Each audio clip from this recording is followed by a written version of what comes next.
morning, everyone. Before we begin, we would like to acknowledge that Concordia University is located on unceded Indigenous lands. The Kanien'kehá:ka Nation is recognized as the custodians of the lands and waters on which we gather today. Montreal is historically known as a gathering place for many First Nations. Today, it is home to a diverse population of Indigenous and other peoples. We respect the continued connections with the past, present, and future in our ongoing relationships with Indigenous and other peoples within the Montreal community. Thank you.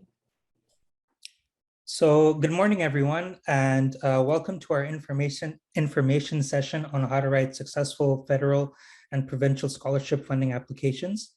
My name is Clyde, and I'm a graduate student under the supervision of Dr. Habib Ben Ali and Dr. Hassan Rivaz in the Biomedical Imaging for Healthy Aging Laboratory and the Impact Laboratory here at the Perform Center.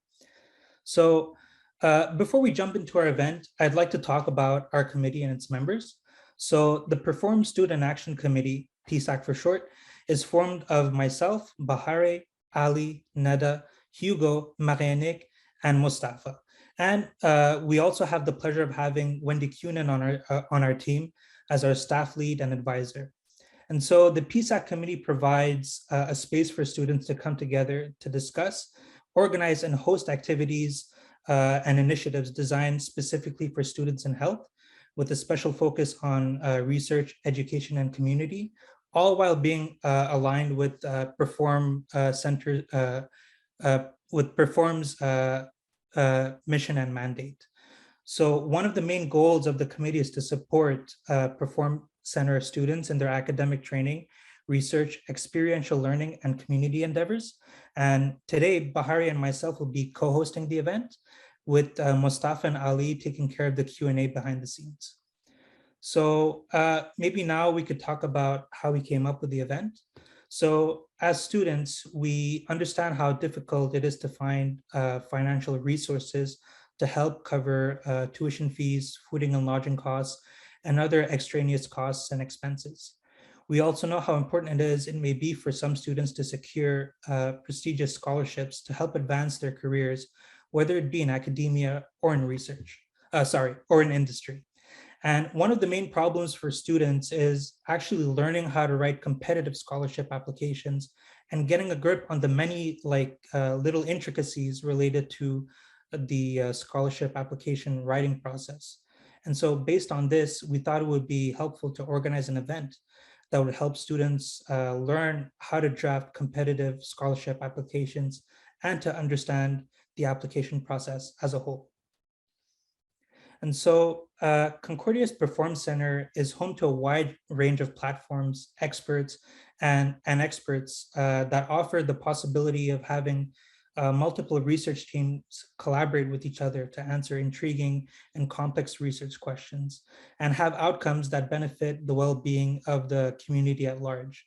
And many members that are affiliated with the Perform Center have either been able to successfully secure prestigious scholarships or have been part of peer review committees at the federal and provincial levels. And so this makes for a great community of people that we can all learn from and discuss with.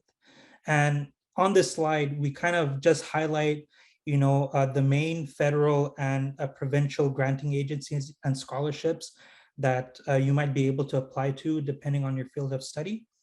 But today we're going to be placing a special focus on select provincial and federal scholarship applications based on the panel members joining us today.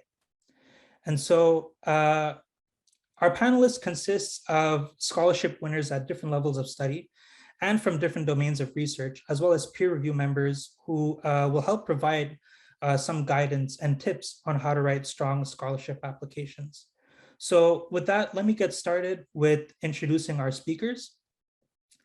So our first speaker is Mr. Muhammad Ashikuzaman. He is a PhD candidate, an international PhD candidate under the supervision of Dr. Hassan Rivaz in the Department of Electrical and Computer Engineering, and focuses his research on ultrasound imaging. And he holds multiple awards such as the FRQNT, FRQS, PBEEE, Cuban, and MyTax Global Link, just to name a few. Next, we have Ms. Rehane Yousefi, who's also an international PhD candidate in the Department of Health, Kinesiology, and Applied Physiology under the supervision of Dr. Simon Bacon. And she holds research awards such as the FRQS and the Concordia University Graduate Doctoral Fellowship. We also have Dr. Samer Ali, who is a PhD graduate, and she now works as a data scientist at the Ericsson AI Hub. And she was part of the electrical and computer engineering department under the supervision of Dr. Nizar Bugia. And her research area was on the development of novel AI techniques. And she holds an FRQNT and MITAX award. We now have Mr. Stephen Lee, who is also a PhD, Canadian PhD candidate in the Department of Electrical and Computer Engineering under the supervision of Dr. Luis Rodriguez. His research area is in aerospace applications and control systems, and he holds awards such as the NSERC, MITAX, Hydro-Quebec doctoral scholarships, just to name a few. Next, we have Miss Stephanie Tremblay, who is a PhD candidate, a Canadian PhD candidate in the Department of Physics under the supervision of Dr. Claudine Gauthier. And her research area is in neuroimaging. And she holds a CIHR FRQNT and Faculty of Arts and Science Graduate Fellowship. We also have Ms. Julia Huck, who is an international PhD candidate in the Department of Physics under the supervision of Dr. Claudine Gauthier, whose research area is also in neuroimaging, and she holds awards such as the FRQNT, NSERC, and Heart and Stroke Foundation Awards. And lastly, we have Dr. Simon Bacon, who is a professor in the Department of Health, Kinesiology, and Applied Physiology. And his research focuses on how health behaviors and lifestyle impacts disease development and progression, and how to go about changing those behaviors. He holds multiple career awards from FRQS and CIHR, operating funding from federal and provincial funding agencies, as well as several foundations. He has been a peer review committee member for scholarships such as the CIHR at the master's level, the Vanier Scholarship at the PhD level, and the FRQS and Chercheur Boursier, as well as CIHR operating grants. So now with the proper introductions made, maybe we could talk about the outline of the event. So the format of today's event is basically going to be split into 4 themes, where we're going to be discussing specific topics in each theme. So in theme 1, we'll deal with the preparatory process before beginning to write a project proposal. Next, we're going to be talking about the actual writing process. The third theme will be a showcase of select scholarship applications, and where we'll be discussing challenges and ways to tackle certain challenges our panelists have had writing these scholarships. And last but not least, we're going to have a Q&A session where we'll be answering questions from the audience. And with that being said, we can now jump into our event and get started with our first theme. So the first theme in our talk today discusses prep work that has to be done before writing a scholarship application. So we'll talk about how to go about finding information about funding opportunities and finding helpful resources or workshops that can help you understand the application process in general. And so we're going to start with our first question, which will be directed to Mr. Stephen Lee, who's a Canadian student. And for this question, Stephen, we'd like to ask how exactly you came across information pertaining to scholarship funding opportunities. For example, did you receive your information from university emails, discussion with your supervisors prior or during your program, word of mouth, social media, etc.? So go ahead, Stephen, the floor is yours. Yeah, thanks, Clyde, for the question. So yeah, the first time I heard of it, I remember it was an email from the associate dean. And basically, in the email, they were discussing, talking about I think the FRQNT award and the NSERC doctoral award. By that time, I was in a master's. So that email, I looked at it and I was like, wait, that doesn't concern me because I can't apply to any of those. Those are doctoral awards. But it did spark my curiosity. And I did kind of learn that NSERC was offering scholarships. And so I went and did some research on the NSERC website. And so I was able to find that they were also offering an NSERC master's scholarship. And that's when I decided to also apply for that scholarship. Great, thank you for your response. Now we'll turn to our international students, and specifically we'll direct the same question to Ashik. So the floor is yours, Ashik. So thanks, Clyde, for the nice introduction and for this question. So just to add to Stephen, actually I did my master's here at Concordia with the same supervisor, Professor Hassan Rivaj. So during my master's, actually, first I came to know about the awards from my supervisor mostly, and especially about the MICAX Globaling Award and also the CUBIN Awards. For those, I came to know from my supervisor directly, but the other awards, for example, the FRQNT PBEEE Award or the P2X applications, for them, actually, I got the information from both sources. I got the information from my supervisor and also from the university community emails from both of them.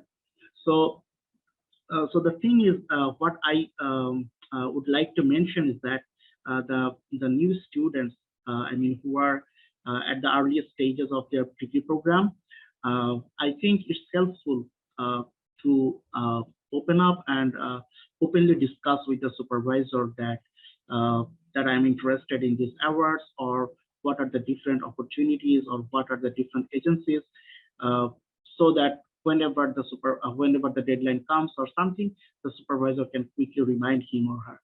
So that's one thing. And another thing is that also discussing with the people who own the awards before, or were a senior student in the same degree program. So discussing with them is also helpful, because they can quickly tell you about the different sources, which might be a bit difficult for you as a VP. Wonderful. Thank you so much for your response. Now we ask the same question to Samer. Hi, Clyde. Thank you very much for the awesome introduction. And I think Stephen and Ashik both mentioned very important points. Like Ashik, I actually learned about the FRQNT award from my supervisor, and also talked to some of my lab members in order to further understand what are the main points that I should be addressing in that particular application. I'm sorry about that. I have like an automatic lighting system. Anyway, we'll fix it later. Yeah, and I just wanted to mention to the students and everybody who's attending that I really urge you to be frank with your supervisor, because they would know your background and they would really steer you and advise you on what awards you would have a good chance of actually getting. And they're really helpful. And of course, as we explore further with the questions and all the panelists would speak, I think that this is the environment that we have here at Concordia University, and I'm really proud to be a graduate of it. Thank you. Thank you so much for your response, Samer. So now maybe we can move on to our second question. So our second question relates to how the eligibility period criteria has any impact on whether or not you're able to apply for a specific scholarship. So, for example, some scholarships require that you've not been enrolled for more than a certain amount of semesters within the program prior to applying to the scholarship. And so we asked our panelists whether they worried about this aspect when they started their program, and whether they used this sort of information maybe to strategize their entry into the program, to sort of capitalize on the opportunities that they would have to apply for certain scholarships. And so maybe we could start with Samer to answer this question. Hello, yeah, sure. So in terms of to be frank, I did not know about these awards before applying to my PhD. So the way it worked is that I contacted my supervisor, and he was very nice in just offering me funding as his research assistant just from the start off. So that helped me a lot. And he also nominated me for the Concordia's Tuition Excellence Award. I think that's what it's called. And I was able to also get it, so that also helped. But as I continued to pursue further my studies and he saw my capabilities in research, this is when he told me about the award. Whether other students should use that to strategize when they should enroll in a particular program. Again, I would say that it depends on the student as well as the supervisor, of course. Right from the start, you should, as you are contacting your potential supervisor or looking at a program, of course, you can look at the scholarships because we have them on the website of Concordia. But if you would like to have something that's specific to your supervisor, again, just mention it right from the start and be very honest, because that's how it works, right? The supervisor is your guidance in your program, and they would know best what awards go to which students from what background and so on. And it would really also help you to have the support necessary, because they can put you in touch, especially at the very beginning, they can put you in touch with the many students that they have already under the supervision and have received such awards, or perhaps even in the department who would know about what to write in a particular application. Wonderful. Thank you so much for your response. Now we ask Stephen, what's your perspective on the question? Right. So in my case, I think I was in a similar boat as Summer. When I started my master's, I didn't know anything about any scholarship or anything. And even before that, I wasn't even sure, before I was doing a master's, I wasn't even sure if I was going to do a master's. So since maybe some of you are planning, let's say, to get into a doctoral program or are planning to get into a master's, it's a very good opportunity for you to start looking into those scholarships, because they do have eligibility period. So you could technically apply, I think, before you start your master's, or your PhD. So that's very good. But for master's, in my case, it was 0 to 12 months for NSERC. So 12 months after you started and full-time studies. In my case, I didn't worry too much about it because I was within that eligibility period, but it did put some pressure that was my one chance, right? So if you were in your undergrad years, you might have a second chance in your master's in your first year. But in my case, that was my only chance. So if I wasn't able to get it, then there's no chance I will get it afterwards. But for the PhD, I think that's a bit longer. I think it's up to two years, I think. So yeah, I mean, my advice is, since now you know about it, start looking into it. If you're in your PhD in your first year, if you don't get it this year, then you may have the next year and maybe a third year. That's my answer. Thank you very much, Stephen. And now we turn to Ashik. Thanks, Mike. I think it's an excellent question, and it's very much related to my case. Because what happened to me is that when I was preparing my application for FRQS, actually, I was submitting two applications. One application for the program of PPAC, which is only for the international students, and my another application was for the B2 program. So what happened is that since I was working on two applications at the same time, and also I had several other deadlines, and I was working on multiple projects at the same time. So it was not possible for me to apply for or prepare the application for the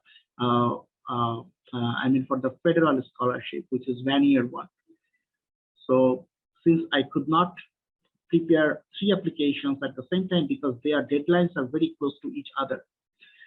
So what happened to me is that I submitted 2 applications to FRQS, but I could not make it to Vanier. So I could not submit my application to Vanier. And what happened is that then I thought that probably I will try for Vanier the next year. But then I checked the eligibility criteria and eligibility period, and I saw that actually the eligibility period is already passed. So I could not apply for the Vanier scholarship anymore. So that is one of my experiences. And another small experience is that during my entrance at the PhD program, I applied and won the award from Quebec Bioimaging Network PhD scholarship, and that's actually only an entrance scholarship. But I was not clear about that back then, so I won the award in the first year. During my entrance. But then when they had their call in the next year, then I again started preparing my application, thinking that probably this is a yearly thing. Maybe I can apply this year also. But when I was halfway done with preparing my application, then just to get sure, I contacted the person at Cuban, and they let me know that no, this is only an entrance scholarship, so you can apply only as a newbie. And since you have won that award already, and you cannot apply for it anymore. So that is another experience. So yeah, it's very important. And another important point that I would like to mention. So eligibility period is one criteria, and another important criteria is your residency status. That if you are international or you are like a Canadian student. So, but the good thing is that in the community emails from Concordia, in most of them, it is explicitly mentioned about this residency status. So I would say it's very important to check those at least before starting the preparation of applications. Yeah. Awesome. Thank you so much for all the great information and tips you provided. So now maybe we can go into our next theme, which is the writing process. And so here we're going to be spending a bit more time discussing details related to how to properly write a scholarship application. So first, we'll start off by asking how how someone would go about writing their application. And we ask our panelists how they went about looking for information on how to write a successful scholarship. So to be more specific, we like to ask, if, our panelists have attended any workshops for writing scholarships, and if they've received any useful tips, or if they had any examples of, previous winning applications that they used as, perhaps a template to inspire themselves for them to write their own applications. And so we direct the question to Ashik. So Ashik, floor is yours. Thanks, Clyde, for this question. So first thing that I would like to mention is that the first important thing is to gather the specifics of a particular application. That means what documents are specifically required and how the agency is asking for those documents. For example, I can mention one of my bad experiences. When I was in the first year of my PhD, I submitted my application for the B2 program of FRQS. But what happened to me is that, our academic transcript is one of the important documents that we need to submit. So the application was online, and my reasoning was something like that if I take the official transcript from Concordia and if I open the envelope, then it's not official anymore. So it's already unofficial. And then if I open the envelope and it's unofficial, and then I am scanning this transcript and then I am uploading it, so it's more unofficial. So it doesn't make any difference if I just download the unofficial copy of my transcript from the student portal and then I upload it to the FRQS application portal. So that's what I did. So that's what I did. And what happened is that then my application didn't go through even for the review, because it is explicitly mentioned in their call for applications is that you need to, you need to collect the official transcript from your institution, and then you may open the envelope, and FRQNT will regard that as an official transcript. Although it is said that when you open the envelope, it's not official, but FRQNT will consider it as official. So it's their specific. So different granting agencies, they have their different specifics for different applications. So it's very important to gather those at first. Another important thing is their, some minor specification of their different documents. For example, if they say that the font size is 12, we should maintain it 12. If they say that it's Times New Roman, it's Times New Roman. If they say that the border, the margin size is this, the margin size is this. It's that it should be that specific. So that's one point. And the second thing is that no, for my case, I did not attend any specific workshop, but the thing that worked with me is something like that. Actually, I was closely involved with a large CIHR grant application with my supervisor.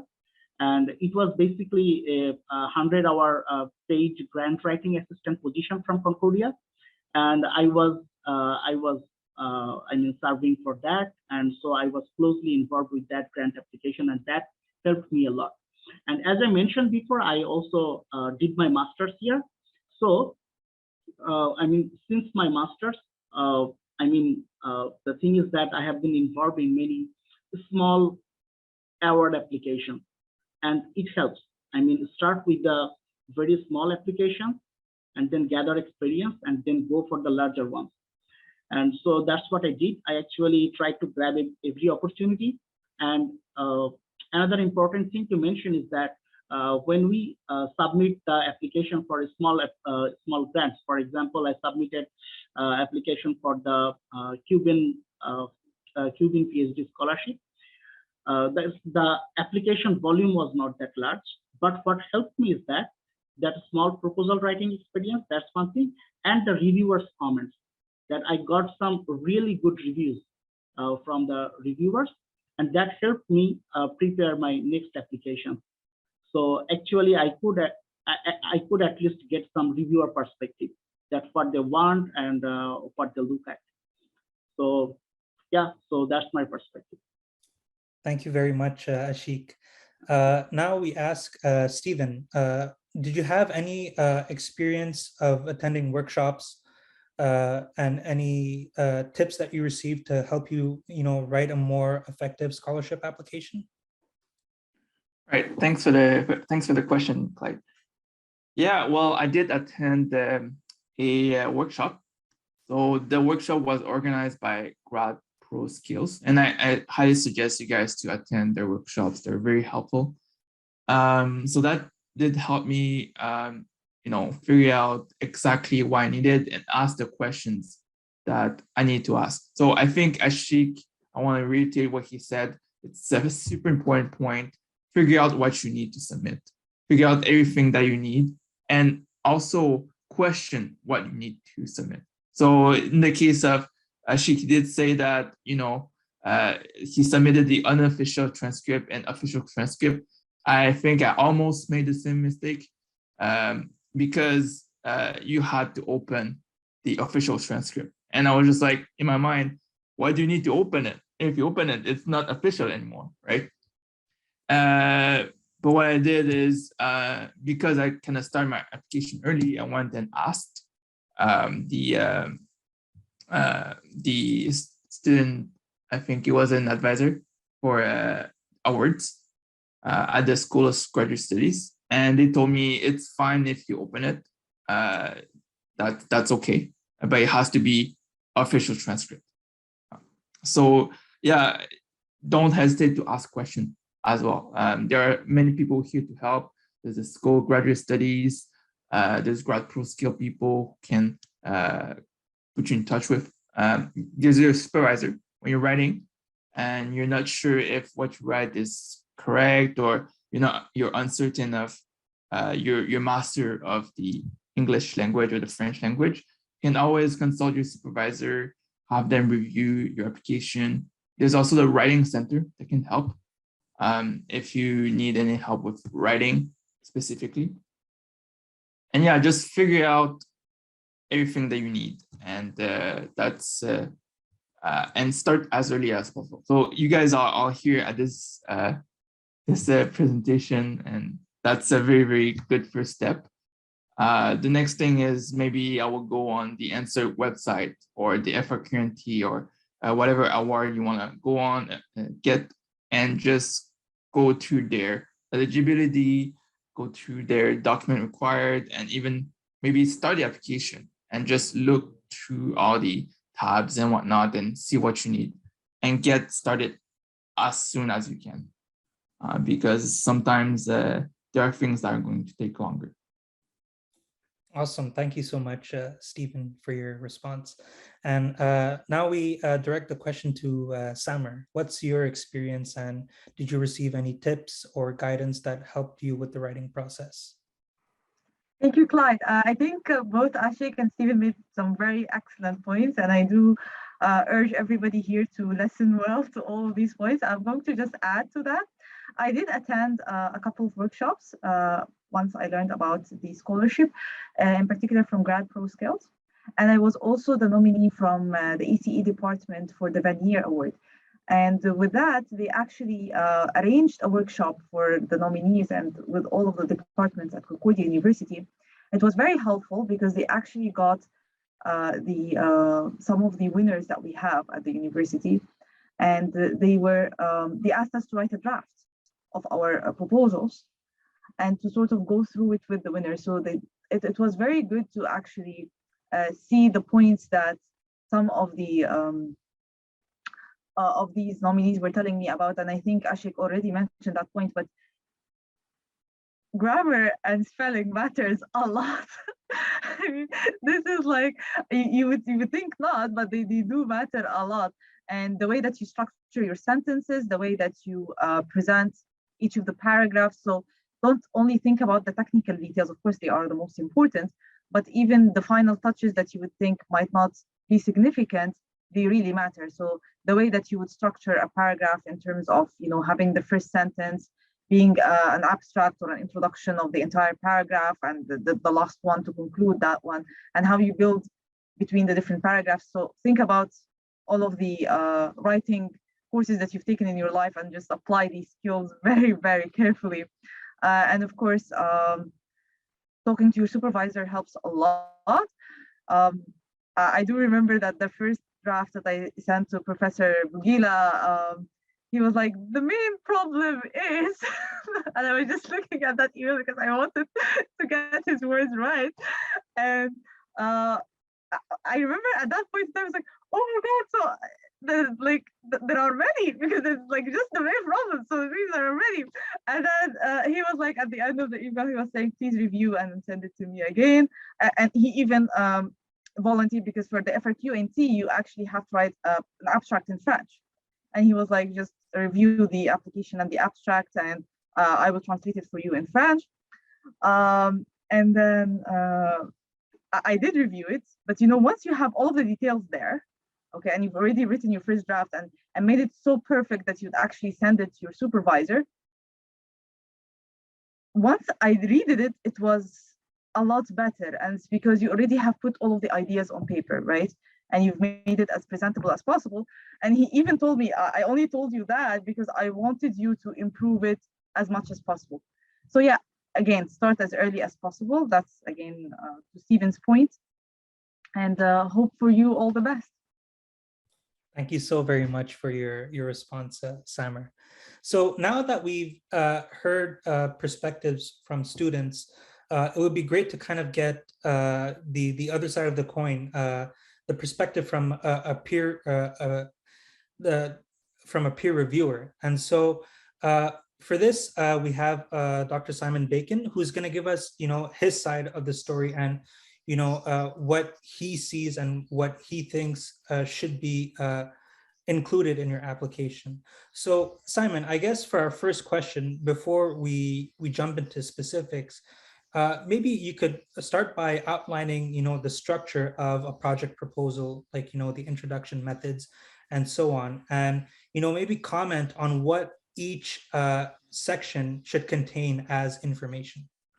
Yeah, no problem. And just to say, I think all the advice that we've had so far has been excellent. And, it's really you've all been there and done that. So really, if anyone's listening, they should really take that on board, because it is no mean feat to get funded. So, excuse me, there is, maybe I'll take one step back and really think about the bigger picture to start with, because what these funding applications are really doing is funding you. So that's the primary thing. And I think it's always really important to think about, we haven't really talked about this yet, but the CV, and really how much work you need to put into the CV and making the CV accurate and up to date, because it is a huge part of what's gonna sway whether you get this funding or not. And we can talk a little bit about that later in terms of some of the nuances around that. And then one thing before we talk about the specific content of the application, I just want to reiterate. And so just to give you the perspective of a reviewer, right? And this point about spelling mistakes, the visual representation of it, vitally important. And I'll tell you why from a reviewer perspective. When you review large grants, you have a very small number of grants to review. It's 6, 7, 8, 9. Right. And so you really get into each individual grant, and you can spend a lot of time sort of navigating through it. When you're reviewing master's, PhD, postdoc applications, because they're much shorter, you're getting a much larger volume. Right. So you're getting maybe 20, 25, 30. I've seen people review 30 applications in one competition. And you have to remember, reviewers are human beings. And they're fallible in the same way as every other human being is. And so things that really irritate them are things like spelling mistakes, about, poorly laid out, hard to read pages, and the margins, the thin margins between getting funded and not getting funded are small, really small, right? So it's really easy for a reviewer to be upset, and it's not fair and it's not right, but it's real.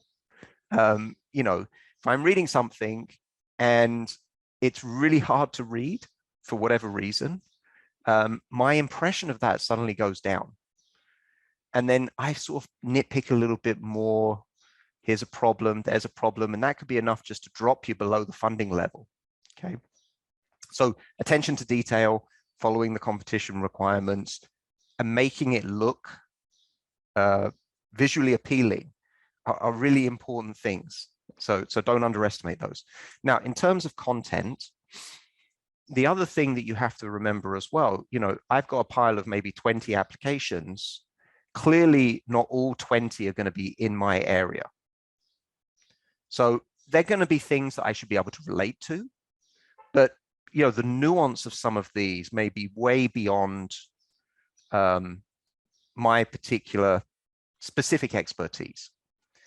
So you have to be careful not to write to a really high level of detail, but at the same time, you've got to have some technical detail in there. And that's a really hard balance to get to, especially when you've got maybe 1 page or 1.5 pages. Okay, so that's a real tough challenge. If anything, I would always err on the side of slightly less technical, right? Because if you can make it understandable to everybody, it's easier for anybody to read. So what you want in your introduction, you want to make a really compelling case as to why this is an important question. Okay, seems obvious, but a lot of time I read application and it's like, no, we're going to study this. No one's ever studied it before. And that's not particularly compelling, right? It's, well, what are we going to do with it? What's the question? Where does it fit into the bigger scheme of things? And how, if I do this study, am I going to be able to move science forward? Okay, so always think about positioning your application in that context. In my area, having a really good hypothesis, what you're actually going to test, what you expect to find, it goes a long way as well. That's not always universally true, because they're in some of the more basic science side of things, it's more about exploration. So it's not always that clear to be able to say, we expect to find this. Sometimes it's literally, we're doing this because we're not sure. We need to find out what's going on to be able to do the next step. But just whatever it is, just make it super clear about the framing of that.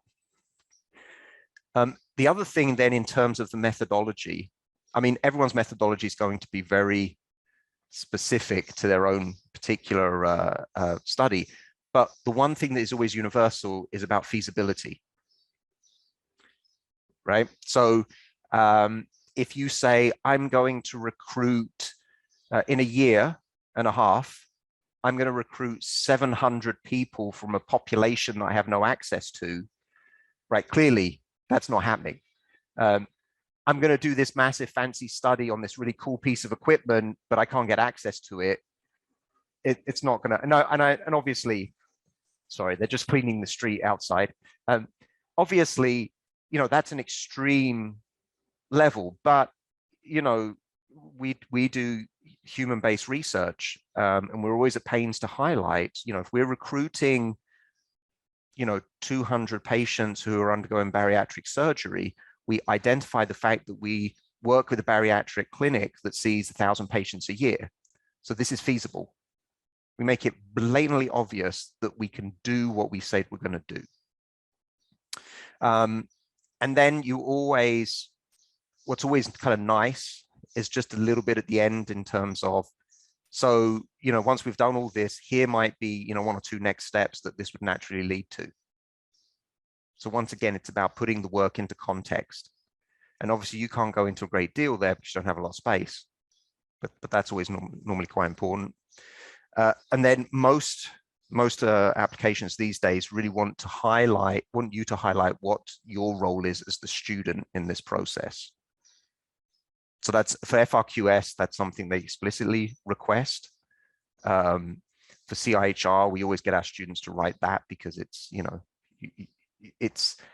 you want it to be clear that this is, your study and that you're working on it, even if it's part of a larger study. It's always, this isn't in your control, right? But if it is part of a larger study and your supervisor already has funding for large parts of this, that's a huge positive, because once again, it comes back to the feasibility, right? It's like, oh, okay, this makes sense. It's part of a bigger program.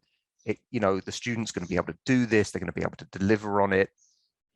It's going to be a great opportunity.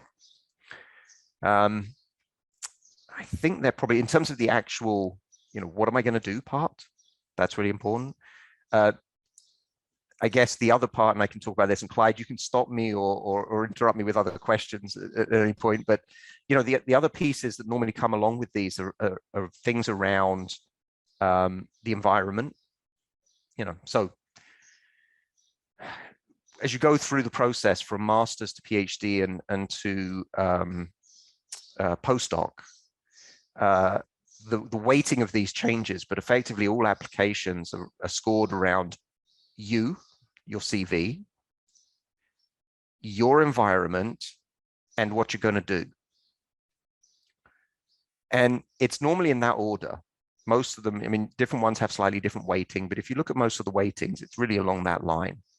So a lot of people really underestimate that research environment piece. And that talks about the university, it talks about any research facilities that you have access to. It talks about your supervisor and the supervisor's success rate in supervising and getting students funded and getting grants and so on. It talks about the the support systems that are around you, right? All reviewers understand that it's very difficult for a graduate student to walk in and carry an entire project on their own shoulders. It's not impossible, but it's hard to do. And normally you need assistance and help. So what does that look like in the context of your environment? And they're all positives, right? It's like they want to see this person's going to come in. They've got a good CV, so that their research is, you know, they're predisposed to doing research and doing it well. They're going to come into this very nurturing environment, and this is going to allow them to grow and evolve as a research student. And then, you know, what are they going to do, and is it interesting, and does it, you know, is it going to move the science forward? That's sort of the thinking that most reviewers and most grant applications sort of lay out. And I think they're the things that if you kind of think about that holistic piece, it can often sometimes help in terms of pulling the reviewer through your application along that path.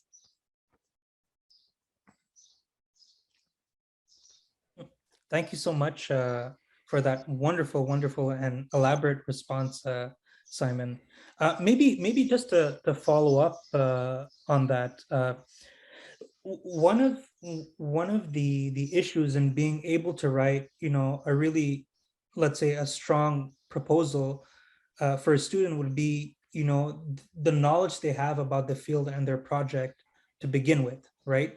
And so sometimes it might be a bit of a challenge to kind of come with that knowledge, like, you know, predisposed. And so, for example, if a master's or PhD student comes into the program, and for example, they have to, you know, write an application that they have to submit in just a couple of months, it might be a little tricky because maybe they don't have as much expertise as they should have about the domain. And then I guess what really becomes important is having, you know, good guidance from your supervisor, because that becomes paramount in being able to write, you know, a strong application. So I guess the question is, like, how should students deal with this?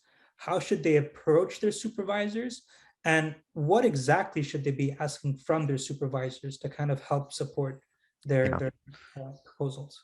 Yeah, no, that's a great question. And obviously I'm going to come with a certain perspective. That's our perspective in the lab. But, you know, each supervisor is a little bit different. So I think, you know, the first thing I would say is reach out early to your supervisor and start having the conversation as soon as possible about your intentions to submit and what you might be able to submit, and, you know, developing that application ASAP. What we tend to do in our lab is we tend, especially earlier in the process, we tend to give our students a lot more guidance and a lot more help. I mean, certainly for the sections around environment and stuff like that, we have these pre-canned, and they've worked pretty well over time. So we don't want people to go off and reinvent the wheel. For the individual projects, most of our students are working in larger projects, so they're taking a small offshoot part of it. So, you know, we give them some help with the main structure, and then allow them just to sort of develop their piece and work with them just to sort of get that nuanced element. I think one thing that's really important to understand, and, you know, I'm sure not many people at the Office of Research likes me saying this, but the reality is most funding agencies, they're not going to hold you to doing exactly what you said in the application. And largely because, once again, that they're quite pragmatic about things. They're really betting on you as an individual in that environment. Okay. And so that they always carry the most amount of weight. The specifics of the project, I mean, it has to make sense, and it has to be like, you know, if you're walking into a lab that's a neuroimaging lab, and you're going to want to go off and do, you know, liver biopsies in rats, I mean, it's obviously not going to make any sense. That doesn't, you know, project wise, that's going to be a killer right there. But if it's sort of in the general field and it sort of makes sense, you know, on the project side, they were like, okay, sounds interesting. If you actually end up doing it or not a big deal. They never come back and check, because once again, they're really funding you as the individual more than anything. So my sneaky insight on that is, the project doesn't have to be perfect. It doesn't have to be the thing you ultimately end up doing. It just has to make good sense, be feasible, read well, move the field forward a little bit. Okay. So yeah, you don't have to get caught up on a lot of the, I wouldn't say a lot of the details. I mean, obviously you want the details in there, but get really bent out of shape about, I don't know, is this what I want to do? Is this what I'm going to do? Is this, what I see myself doing in the next 3 years, 4 years? Okay. Worry less about that and more about, once I get the funding, I can adapt and tweak this. Yeah. Awesome.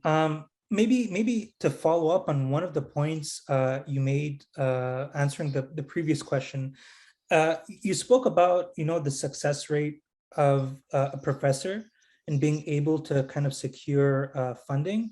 So I guess one of the questions is, like as a student and probably as a supervisor, is there like an incentive for a supervisor to kind of support their student other than the student getting funding? Is there like, a bit of a reward for the supervisor if ever their students gets funded?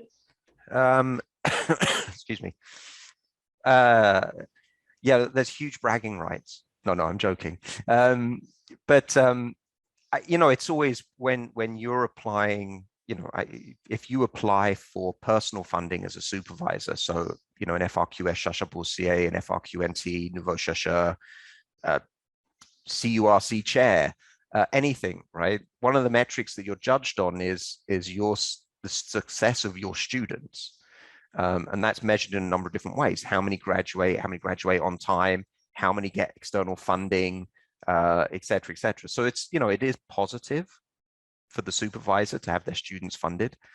That being said, I don't think that's the main motivation of most supervisors. I think the benefit is largely more for the student because it's great to have on the CV. And the one thing I always, and maybe Stephanie took my master's course many, many years ago, the one thing I always say is money begats money, right? And it's a merry-go-round. Once you get on it, it's much easier to keep going and keep getting more money.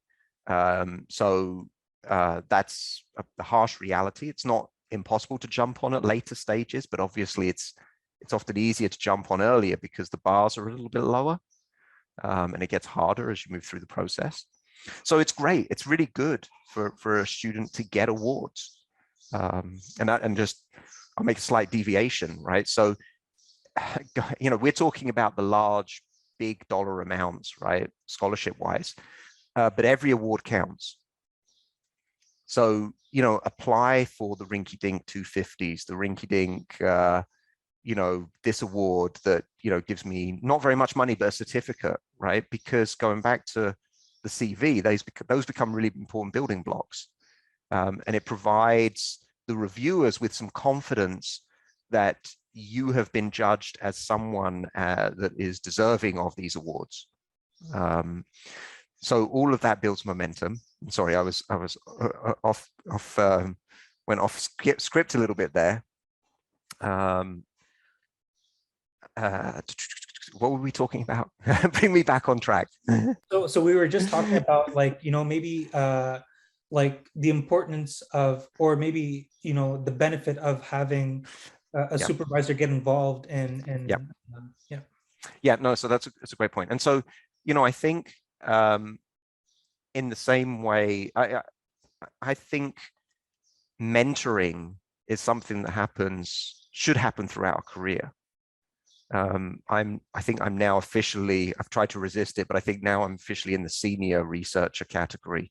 But I still look to my peers and those people who are leaders in the field to provide me mentorship, because there's no way that I know everything. There's no way that I know how to navigate all situations.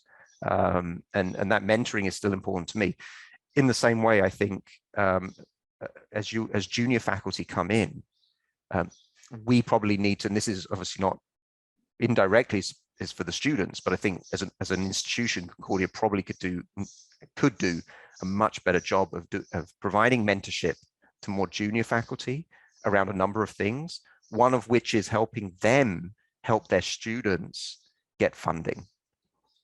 Because the supervisor does play an important role in this process, not only just identifying opportunities, but helping construct the applications and actually assisting the student to move through the process.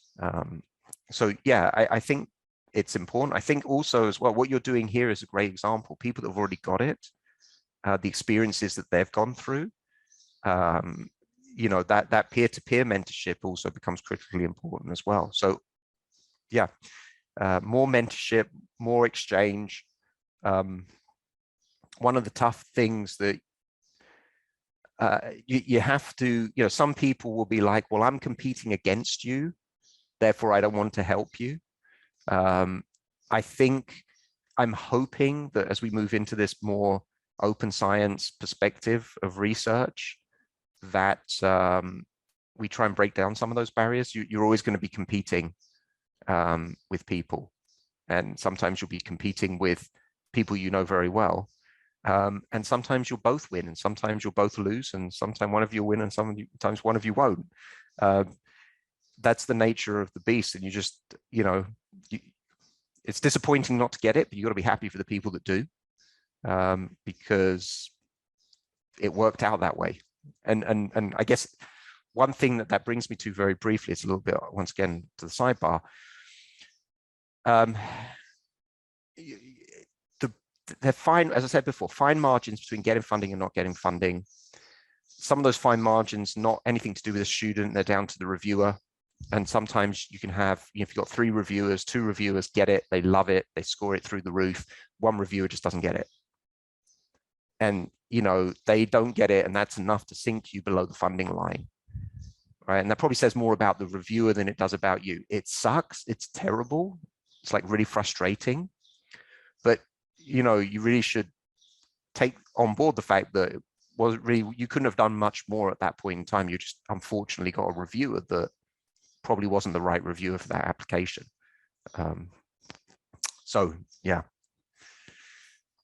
So thanks a lot for all of that insight. And maybe just a quick question just to wrap up. I just wanted to ask about the course that you offered, you know, on writing scholarships. Is it open to all students? Or are there any other courses that students can take to kind of teach them how to write, you know, strong applications while they're taking the course?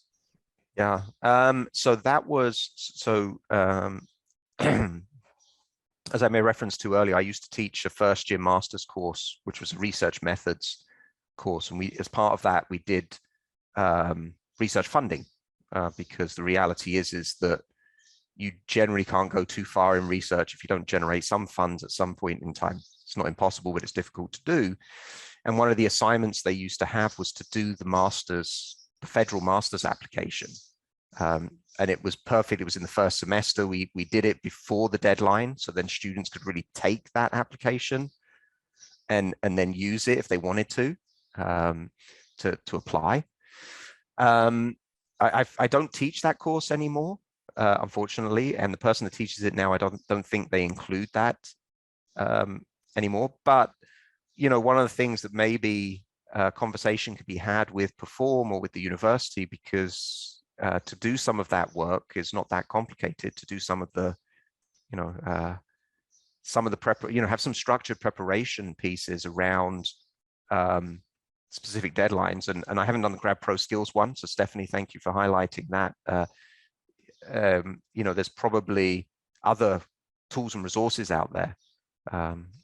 What you may want to think about, and I don't know, I would imagine the Grad Pro Skills one is quite generic. And then it's, you know, if you think about that as a base, and then maybe have some offshoot pieces where it's very specific to CIHR/FRQS NCERC/FRQNT, SHRC/FRQSC, because there are some nuances and subtleties to some of those that you'd probably want to pull out. But yeah. So thank you very much, Simon, for all the great information you shared, getting all the advice from a peer review committee member is something we don't often get. And so all the information you shared will surely help students understand the writing process from both their own perspective and the perspective of a peer review. So we also thank for the link that you shared in the chat. So we kind of highlight that for our audience to take a look on the link. And thanks, Stephanie, for sharing the course number. So with that being said, we will now turn to actually team 3 of our event, where we will have showcase of 3 scholarship applications. So Rayhane, Stephanie, and Julia will be discussing and sharing their point of view and the most challenging aspects of their project proposals, and how they have dealt with the challenges that they faced. We will first begin with Rayhane, who will be discussing her Provincial FRQS application. So Rayhane, thanks again for joining us, and the floor is yours. And by the way, please feel free to let me know to change the slide whenever you want. Yeah, go ahead, Rayhane. Thank you. Thank you so much, Bahara. So I would like to take this time and maybe share 2 main challenges I faced in my application for FRQS. Actually, one is about the optimal way of keeping track of all the documents. And the second one is specifically about drafting the Canadian Common CV and CV attachment. There are, of course, other important things too, like how to write your research proposal and other relevant documents on explaining your research environment, your skills and experiences, which Simon has already talked about it, and maybe other speakers will dig into more details of those. But for me, I want to kind of showcase general tips that apply to almost all the FRQS applicants, or maybe other funding applications too. So please, next slide. Thank you. All right. If you go through the requirements list for, I think, every funding applications, there's always a long list of things you need to prepare. So it's a little bit daunting how you want to keep track of everything and make sure all the stuff are getting ready before the deadline. I think a very good idea here to help you really control everything and make sure nothing is missed is to make a checklist.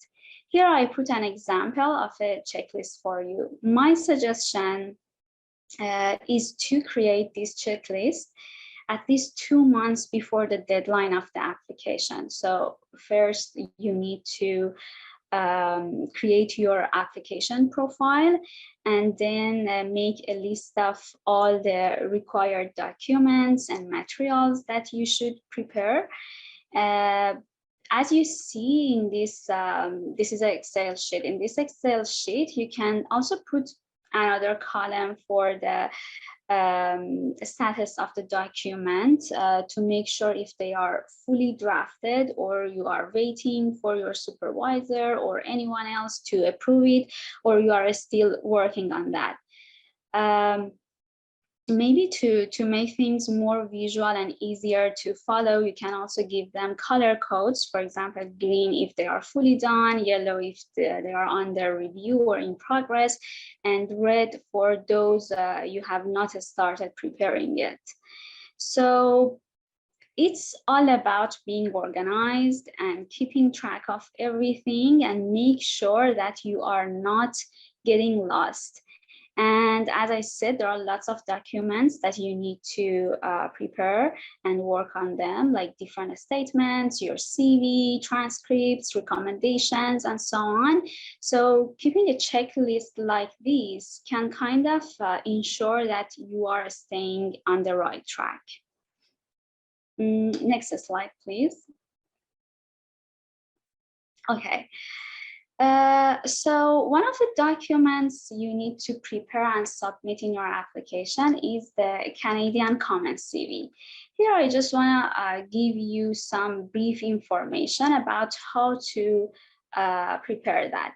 So the process of completing the form on the website does not seem to be complicated. You need to go through the form and complete it based on what applies to your situation. But the fact is that the process is more time consuming than it seems. So make sure you are giving enough time to work on that.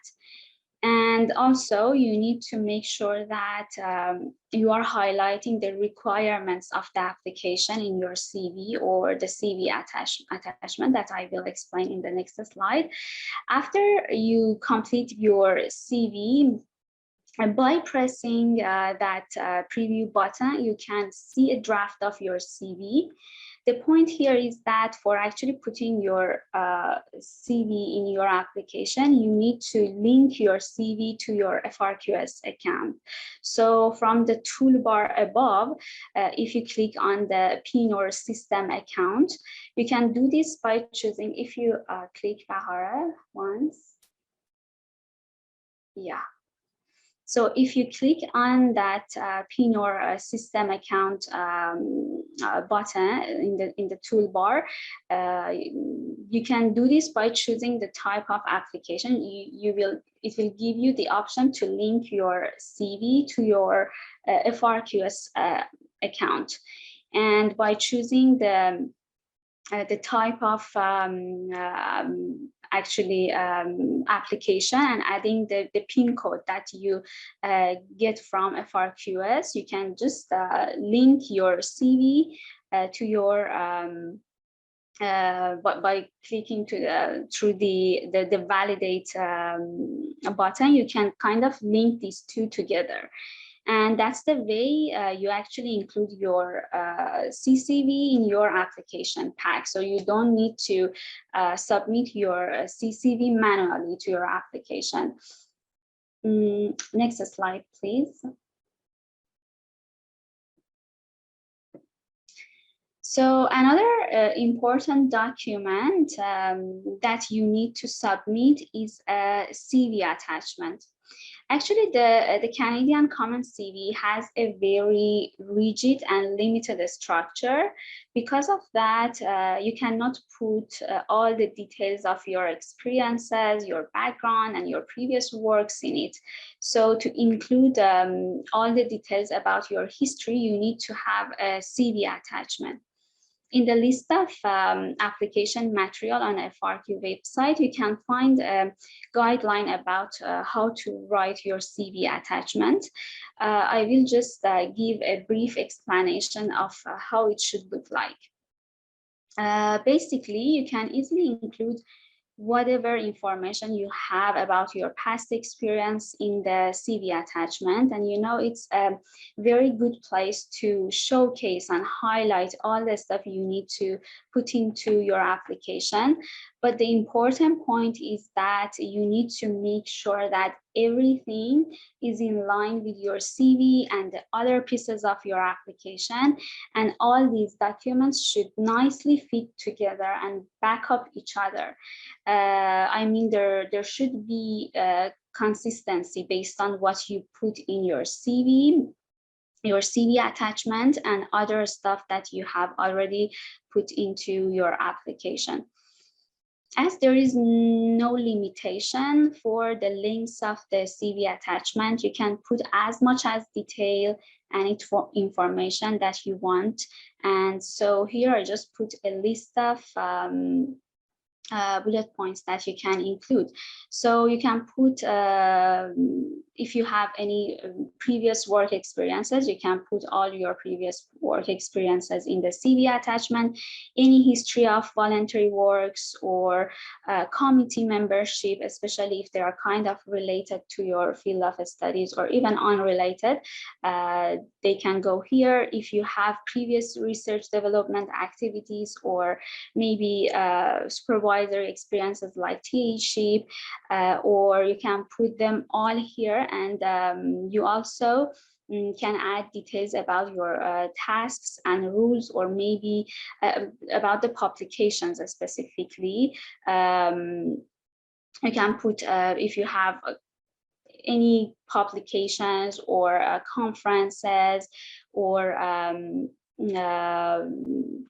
any kind of reports that you were involved in developing, in addition to your roles and maybe the level of contributions that you had in those publications or reports.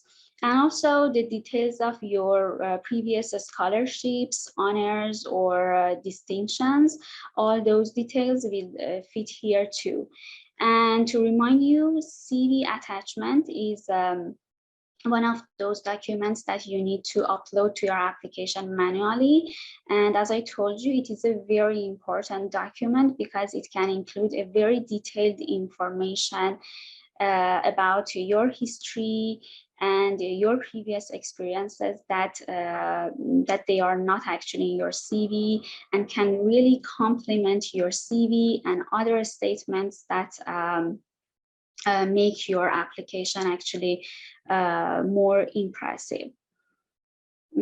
So yeah, that's pretty much everything I had for my showcase. Thank you very much, Reyhana. They were all great, useful tips that you shared with all of us, and especially the checklist and the details on how prepare a Canadian Common CV, which is an important, I believe it's an important part of one FRQS application. So they were quite useful for me too also. So thank you again. Now we turn to our next showcase. So Julia, who will be discussing her provincial FRQS and FRQNT application. Julia, the floor is yours. Same as Reyhana, please let me know whenever you want to go to the next slide. Thank you. Thank you for having me here today.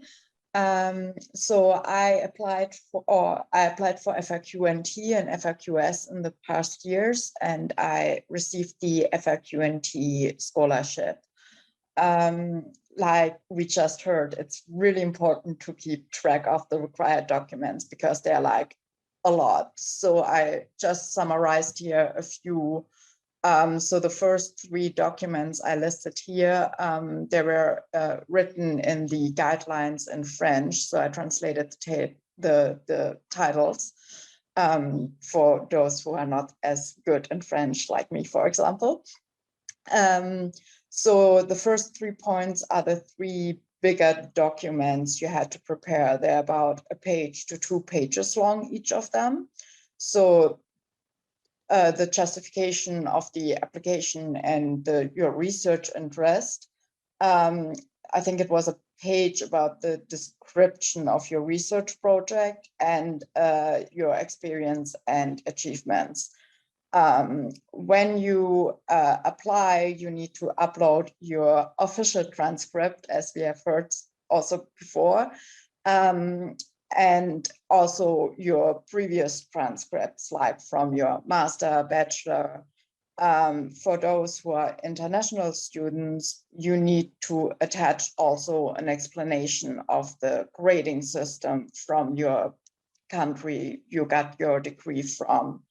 And you need to attach your study permit additionally to show that you're actually enrolled and valid to study.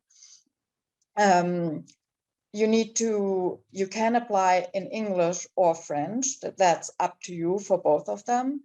However, your title and the abstract has to be in French. So if you apply in English, the abstract is in English, but you have to have a translation in French too. Again, if you're not fluent in French, you rely on the help of your lab colleagues and your advisor. So prepare that in time so you can ask them not last minute to translate it for you, because it's also, you have a very limited amount of words, and French tends to be a little bit longer than your English abstract. So you might need to cut out sentences or shorten it or rephrase it even in a way that it fits into the requirement. That was for me one of the reasons why I missed one deadline, because I didn't do that ahead of time. So it would be, yeah, it's really important that you do that. You can switch slides. For the writing, so the 3 documents I just mentioned for the justification of your application and your research interest, it's basically 3 main points you have to go into a little bit more detail. So explaining why you choose your advisor, mention the lab size, how many graduate student, how many undergraduate students they are taking care of or are in the lab, what is the general interest of the lab itself, and how your topic fits into that. Since it's a provincial scholarship,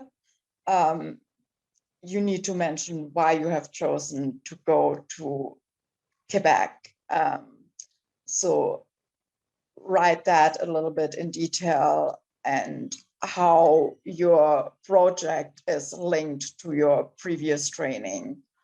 For the description of your project, break it down. It's like they're expert, but they might not be expert directly in your field. So try to explain as much as possible for that someone who is not an expert in your field will understand it.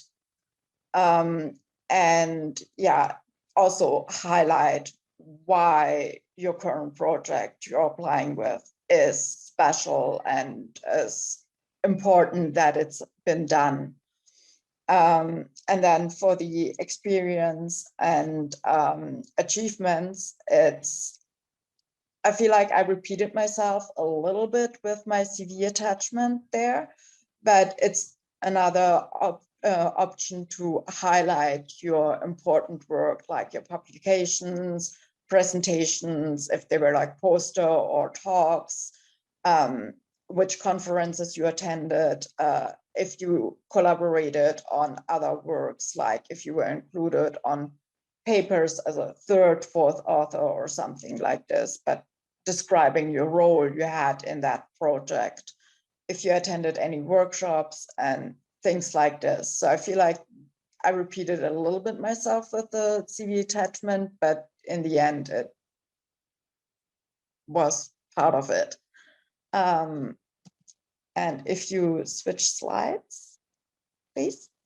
The CV, we just heard a lot about that, so I will not go into detail about this part anymore.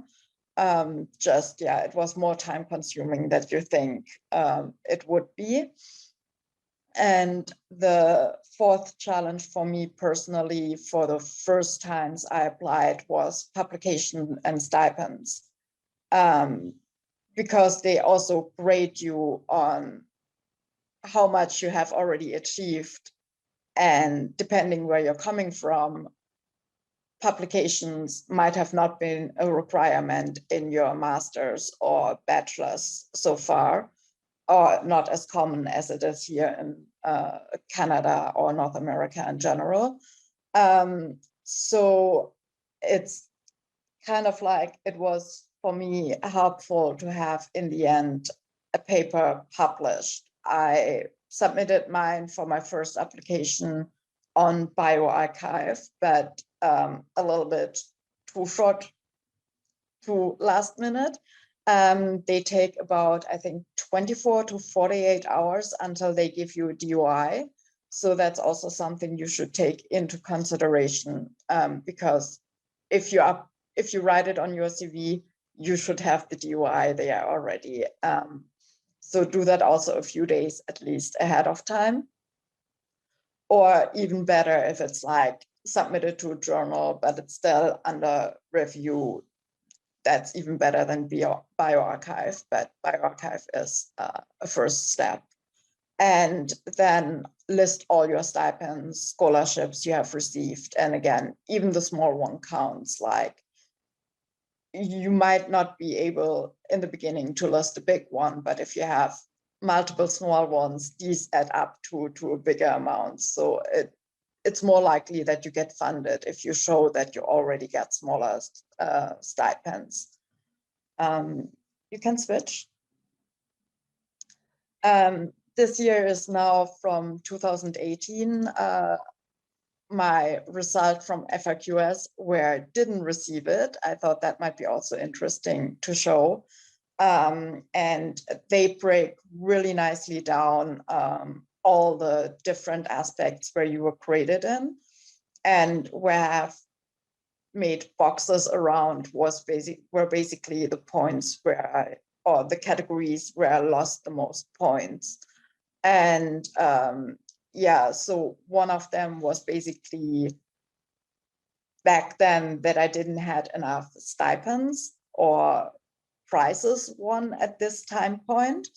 And the bigger part basically where I lost a lot of points was publications. Again, I didn't have the DOI back then from a bioarchive paper.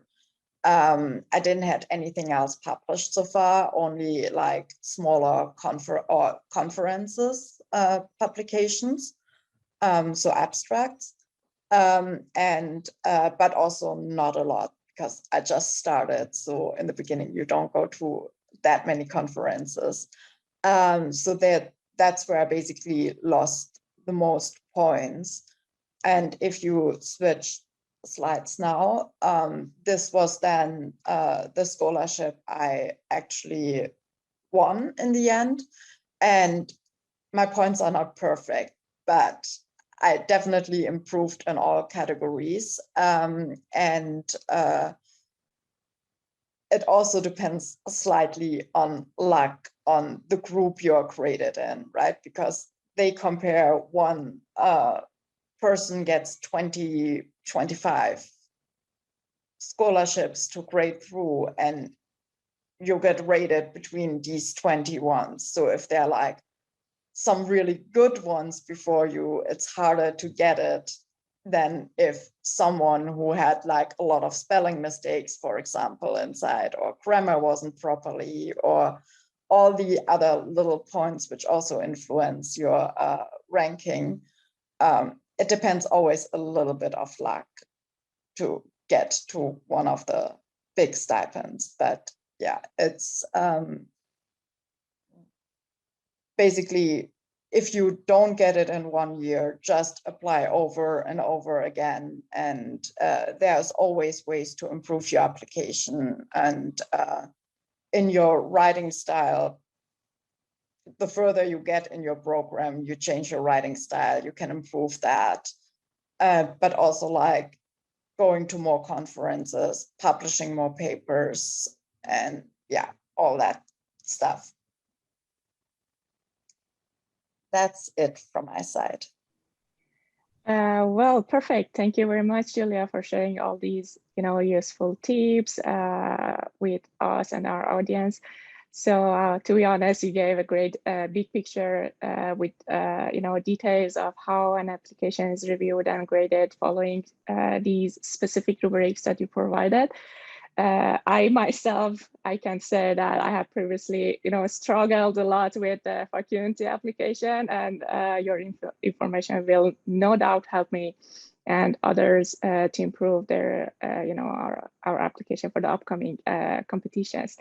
For those of you who are interested, among our audience, so all these showcases, so thanks to our panelists, they will share their documents, and we will share in our website. And I will also be sharing one of the FRQNT of, my own FRQNT application, which was unfortunately rejected.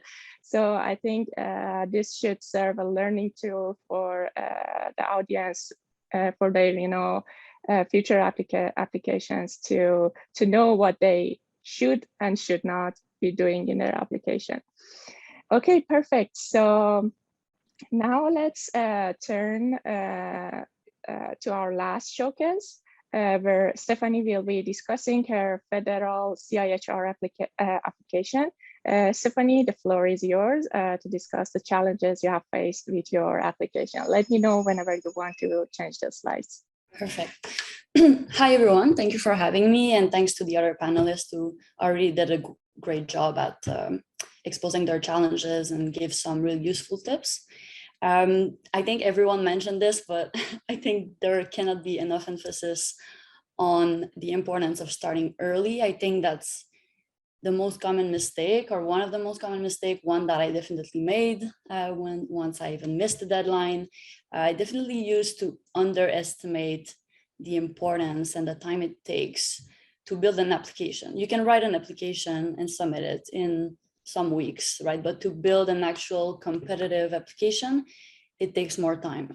One thing that was really useful for me is that I had access to an internal review process at the Heart Institute where I conduct my research. So that forced me to make my application, to have like a full version of my application early, because I think the deadline for that was like a month before the actual application. So if you don't have that around you, I think it's possible with peers, like if you're in a lab and all of you are going to submit something, you can form your own peer committee. I would highly suggest, though, if you can get people that are in different fields, like related field, but not exactly the same. So for example, if you're applying to CIHR, which is health related, you'd want to get people that are in the health or medical sciences, but not necessarily in neuroimaging. Because when we're too close to a topic, we take some things for granted. For example, I study white matter, and I just kind of assumed in the way I write my project proposal that obviously a damage in white matter will lead to deficit in cognition. And I didn't really state that. So with this internal review process, someone pointed that out, like why, like I don't see the link. So then it makes you realize you need to be more explicit. You really need to take the reader by the hand to take them through the different concepts, because your readers are most likely not going to be experts in your specific field. They're in, connects fields. So that's something that was really useful. Try to build yourself a peer committee that can review your application and set yourself a deadline with these peers.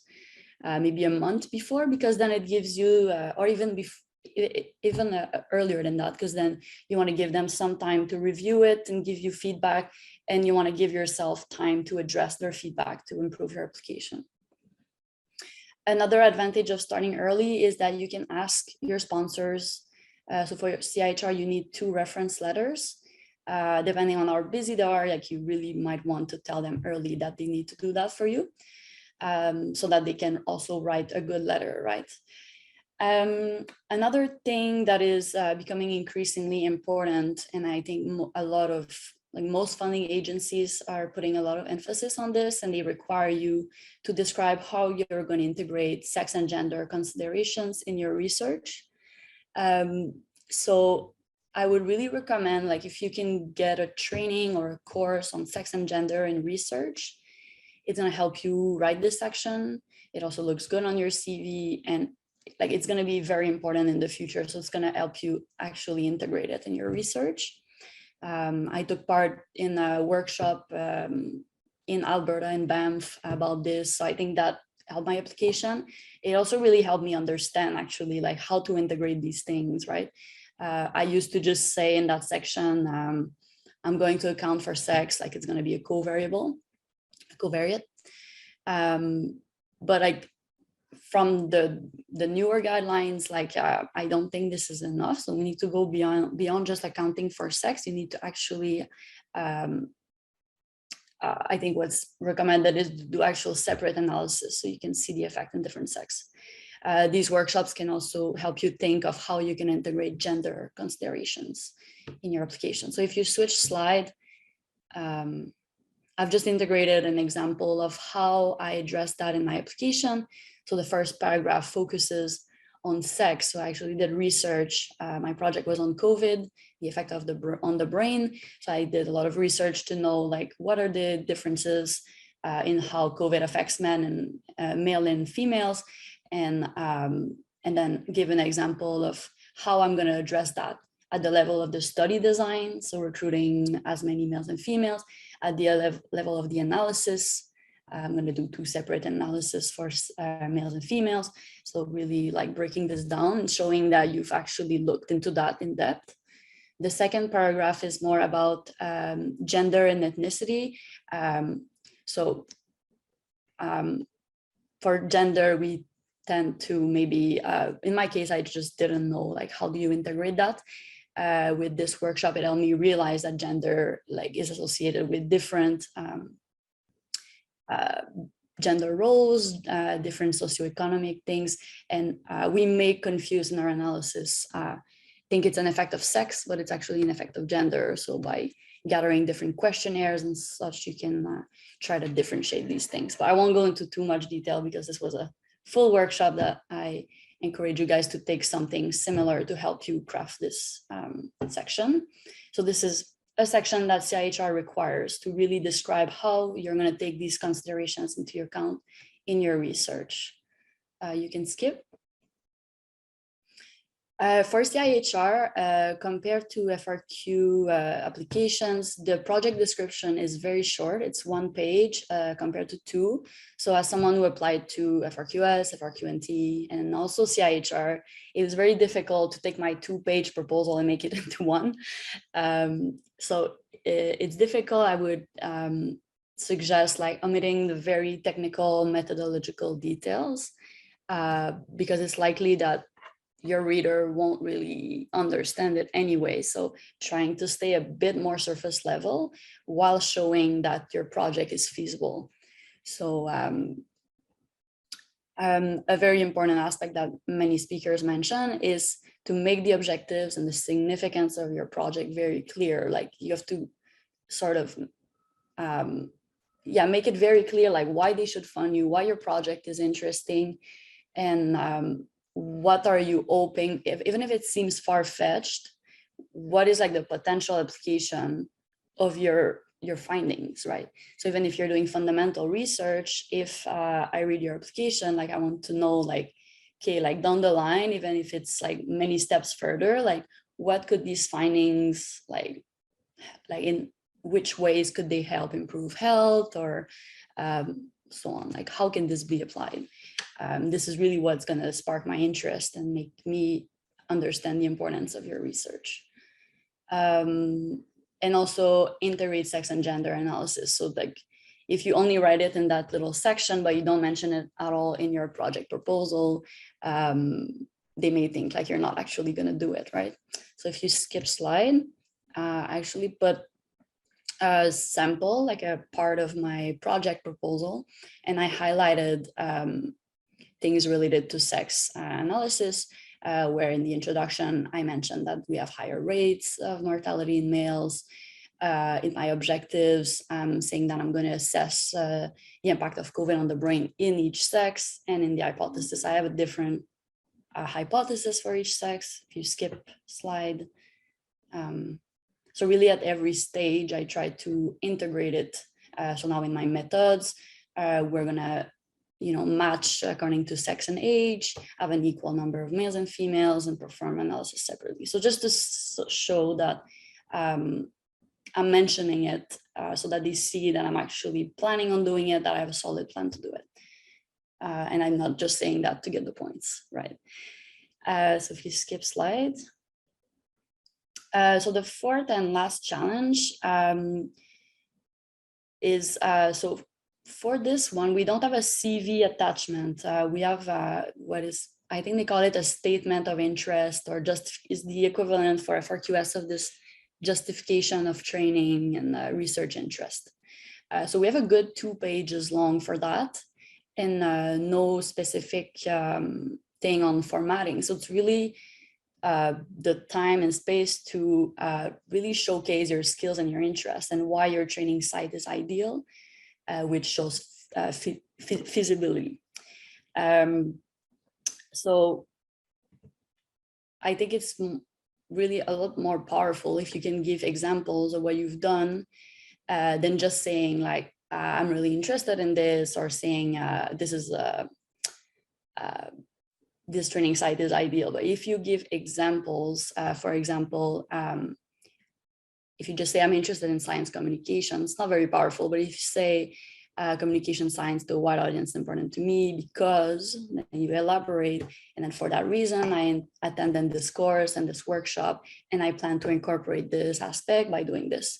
So this is a lot more powerful. It shows through example, through what you've done, that you're actually interested in this. So you can skip. I'm coming near the end. So this is just an example again of my statement of interest, where I show feasibility by showing that the training site where I plan on doing my research is ideal for that. So I'm talking about my supervisor, her collaborators, which are experts in different fields and are going to help us. So that shows that the project is actually feasible. I'm talking about the facilities, so the Montreal Heart Institute, the EPIC Center, where we're going to get our patients, and also the equipment and stuff that's in place there. So all that to really build on this feasibility, and adding that I have the experience to coordinate this type of project, again, showing that you know, there's a good chance that we're going to be able to conduct this project. So that was it for me. I think we're heading to Q&A.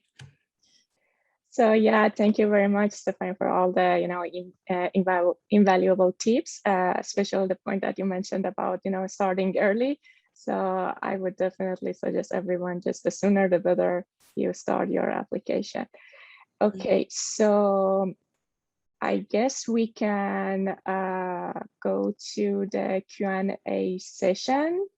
So we thank all of you, all of our panelists for sharing. Sorry, I forgot to move this one. For sharing their great tips and advices with our audience. So with that, we have reached the final theme of our event. We will now ask questions from the audience. So I guess, Clyde, if you have any questions, you can go ahead. Sure, but before that, I think Simon has his hand raised. So yeah, just there's one. Oh, sorry.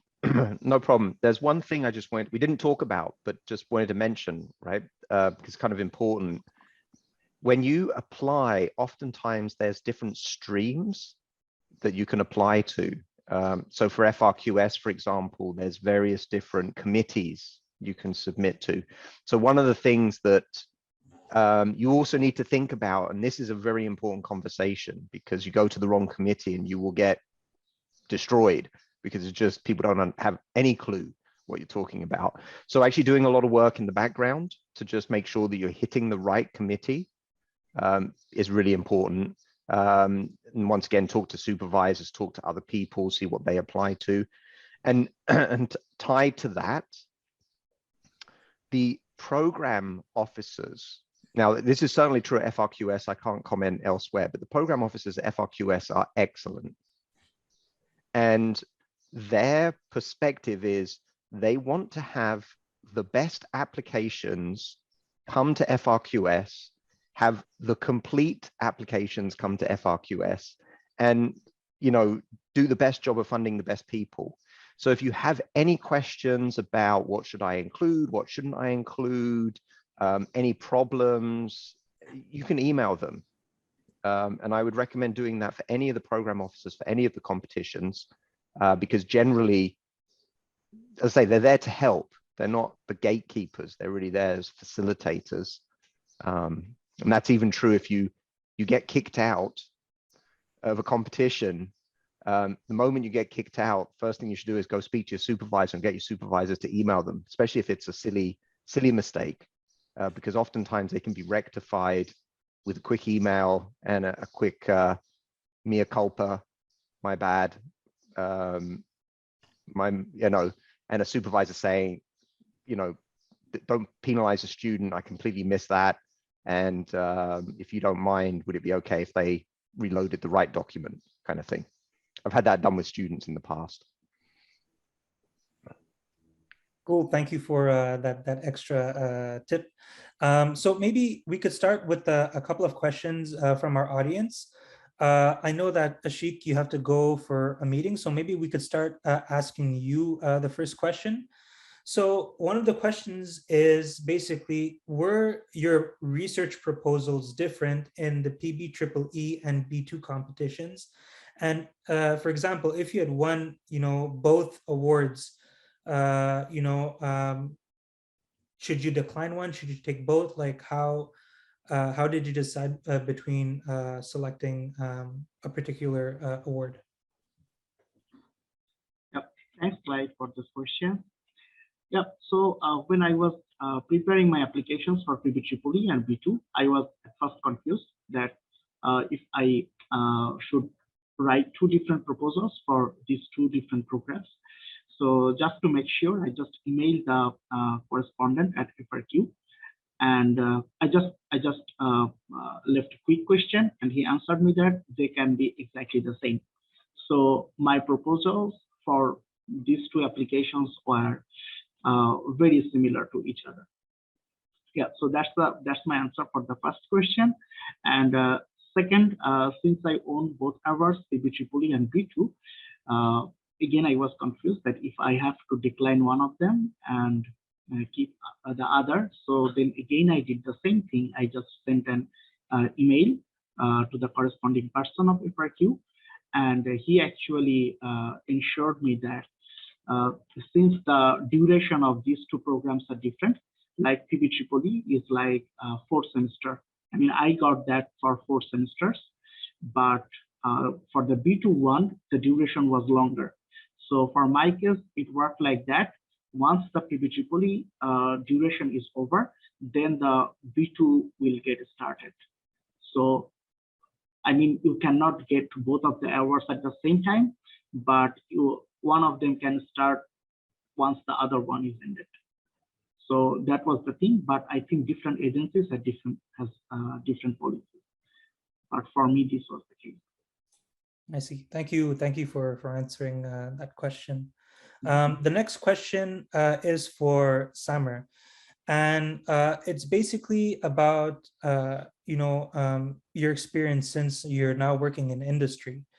And basically the question is, did specific scholarships, well, maybe it's mostly the MyTax scholarship that might be applicable in this situation. Do you think that it was beneficial to kind of helping you get your position in industry? Thank you, Clyde. Yes, absolutely. You are perfectly right. It was actually the MyTax scholarship, because the MyTax scholarship is basically an internship that you do in an industry setup. So it can be in relation to a company. You would obviously be going to the office there part-time. And this is where the managers and the different colleagues would be able to know how you work, your work ethic, how you can contribute to the company. So it really helps if you would like to join a specific company as well, if you can do an internship with them previously. So doing it in combination with your PhD or even your master's is going to be obviously very helpful for your transition between studies to an industry setup. Of course, less so if you would like to finish your PhD and go into academia, but it's good to know both options. And maybe just to follow up and clarify, was your MyTax scholarship in conjunction with the company you're working with now, or did you have multiple MyTax projects throughout the course of your PhD? No, it was actually in the same company. It was even in the same department, because I work in the previously the Global Artificial Intelligence Accelerator of Ericsson. Now it's called Canada AI Hub. and we had a project with my supervisor and a couple of like industry supervisors here, because with a METAX scholarship, you sort of have two supervisors for your projects. You have your academic advisor, who remains your supervisor, and you have also an industry supervisor, who's usually from also like a doctoral graduation, so he or she would probably be also a doctor. And you would be having regular meetings in order to have concrete progress. Indeed, in terms of the way it works, because this is not applicable for all internships, but with a METAX internship, it would actually be also a research project. So it might be in addition to your PhD, it might be in conjunction to your PhD, or it might be just something that follows your same background. Depends on your supervisor, depends on the company, and of course, for you to be able to get a METAX Accelerate or any other fellowships that they have, your supervisor is the main person that would allow you to do that, because he or she would be the principal applicant and the contact point with the company. And then obviously they would be choosing the appropriate candidates from their lab. I see. Thank you very much for your response. Maybe we can go to another question that's addressed to Simon. So the question is, there's a section in FRQNT that refers to volunteer activities. Could you provide some examples of this? As an international student, I didn't have any idea of what it could be. Should it refer to any activity in an organization? So in full disclosure, I don't apply to FRQNT and I don't review for FRQNT. So I can't, so there may be some people that might be able to provide a very specific answer to this, but in general, these kind of pieces, and it's kind of the same for the common CV, there's some very ambiguous areas. There's like your knowledge translation work. What does that mean? Right? And then you click on the little question mark and it says, here's where you enter knowledge translation things. Really super unhelpful. But generally, what you want to do, so with all applications, is you want to make yourself sound fantastic. It's a very un-Canadian thing to do, right? You know, most Canadians, and I'm British as well, most British people like to really downplay their success, but here is not the time to be modest. You really want to say, I'm fantastic and I'm brilliant and I deserve this money. And what you want to do with all of these opportunities is to really instill the idea that you are a well-rounded individual who's got good research potential and skill sets that are important. So something like volunteering, you know, you want to include as fill all spaces. So find something to write about, and try and tie it back to either how this might have given you insights for your research, or how this has developed, you know, leadership skills, organizational skills. You know, always trying to highlight the fact that this experience is a positive experience in the context of you being a good bet to give this funding for. And I think it's, you know, obviously the more closely they are aligned to what you're doing, the better, but it's not always the case. What I would try and do is avoid things that are totally irrelevant, right? You know, when we used to do the course, you know, employment, people come up to me and say, well, should I put in that I, you know, was a server at McDonald's as part of my employment history? And I'm kind of like, well, if you can spin that in a way that somehow is important to your research, yes, go for it. But if you can't, probably not a good idea, because it's not going to help you move forward. So yeah, so, you know, every piece of space is an opportunity for you to continue selling yourself. Use it, get a little creative, and but, you know, tie it back to the research, tie it back to you as a good, productive human being that's got skill sets that are worth betting on. Awesome. Thank you for your response, Simon. So the next question is for Julia and Rehane. So, or more so Julia, because she dealt with the FRQNT application. I'm not sure if FRQS has needs a French abstract as well, but feel free to comment if it does. So the question is about translation of technical terms, especially in your respective field in French. So how did you deal with terminology translations? And especially given the fact that, you know, sometimes they may not be well defined in French and for certain technical terms. Did you ever reach out to any external resources to help you write this part? So maybe we could start with Julia. I asked my advisors, since she's also Francophone, so she knew a lot of the expressions. But yeah, I agree, it's always pretty hard. And often if you start to translate the what the acronym is standing for, that's normally, I think, a good start.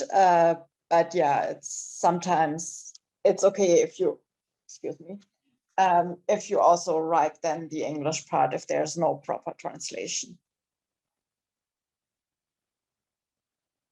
So maybe just to add on that, from my point of view, so this is exactly the case for FRQS too, because we need to submit both the title of the project and the abstract in French for FRQS.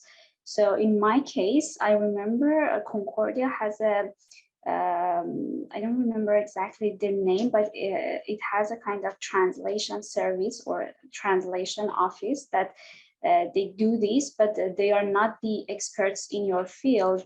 So maybe some technical words or issues may seem kind of problematic here. So I'm so lucky to be from a lab that is bilingual. So I took that translation and gave it to one of my colleagues who speaks in French and has a kind of relevant background. So I think this is a very good idea, maybe to find someone who has a kind of relevant background, has the expertise, and so can do the translation, you know, in a very good and tidy way. Thank you, everyone. Stefan, do you have something to add? Yes, I do. Actually, the part that should be translated is a lay abstract, so it's aimed at a general audience.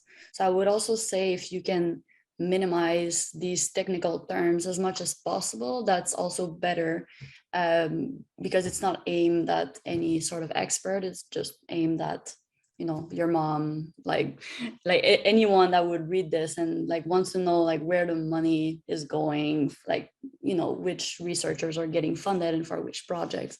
So I think avoiding technical terms also makes it easier to translate, because then you don't come across like this problem of how to translate this sequence name, this MRI sequence name, if you stay a bit more surface level, a bit more with the big picture. Yeah, perfect. So we have also another question for Simon again. So can you give an example of a grant application made by your students, and what was your guidance and contribution as a supervisor along the application process? Excuse me. Well, so you've heard a little bit of it because Rayhana is in my lab, and she's one of the students that's gone through that process. So generally what happens is, you know, we send out the information to the students, we flag the dates for them, we talk about it.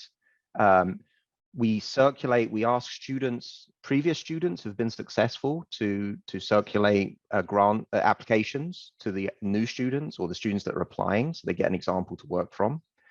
Then what happens is we sit down and we sort of talk about what aspect they're going to work on in terms of for their sort of the project part, because a lot of the other stuff's quite simple. Then we really put emphasis on peer reviewing. So we asked the students to share amongst themselves, provide comment, provide feedback.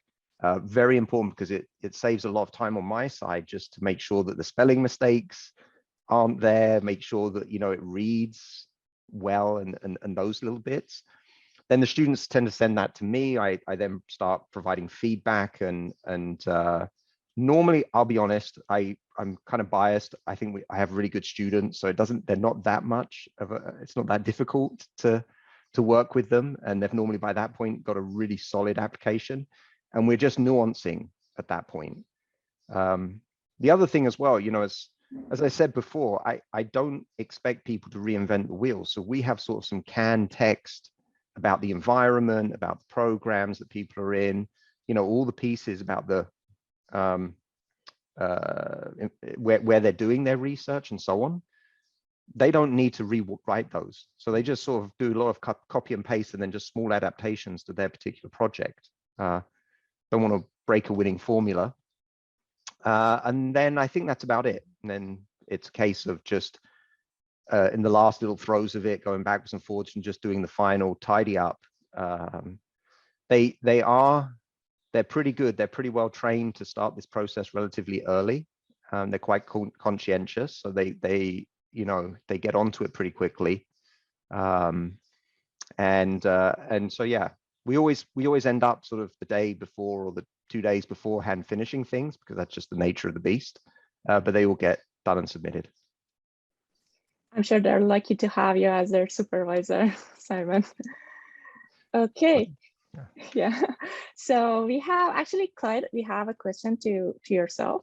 So you have had to apply for several grants. You mentioned the difficulty of writing relevant scientific content when starting your research.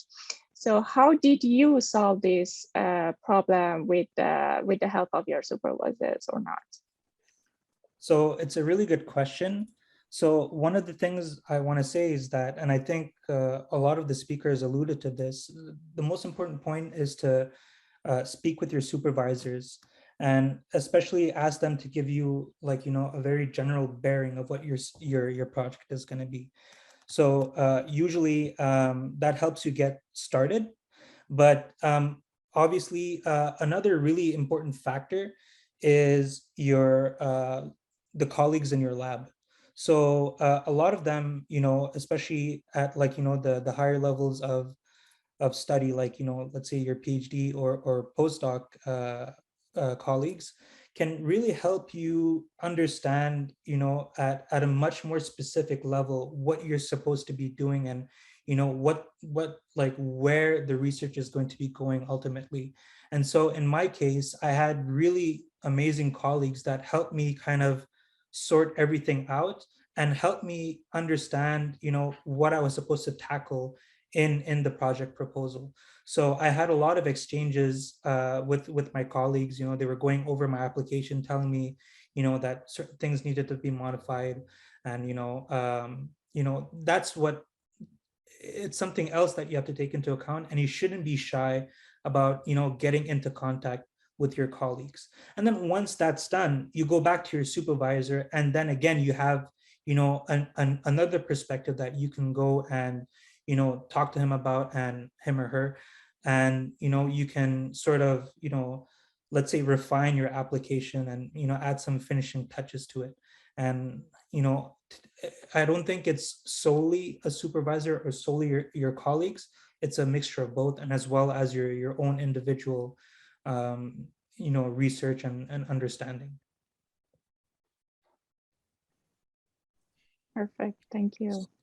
So I guess with that, we're coming actually to the end of the workshop event. So I have to say that it's been a wonderful and enlightening experience, and I'd really like to thank our panelists and our audience for helping to contribute to such a wonderful and rich discussion. And so I hope our audience members especially have benefited from this discussion, and will be walking away with knowledge and advice that they can take with them going forward. We certainly aim to organize more events like this in the future. So stay tuned, and if you've enjoyed this event, then I hope you'll consider joining us again for the next one. And two final notes. First, at some point soon, a recording of this event will be posted on the Perform Center website, so for later viewing. So you could always refer to this at a later time. And second is that we will be releasing examples of winning scholarships with those of you who have attended today. So I'd really like to thank our panelists once again for sharing these applications with you. And I'd like to please ask that you use these documents responsibly and ethically. So thank you very much, everyone. I hope you have a great rest of the day. Please stay tuned for the closing remarks for the conference. Have a wonderful semester, stay safe, and we hope to see you again. Bye, everyone. Thank you. Bye-bye. Bye-bye.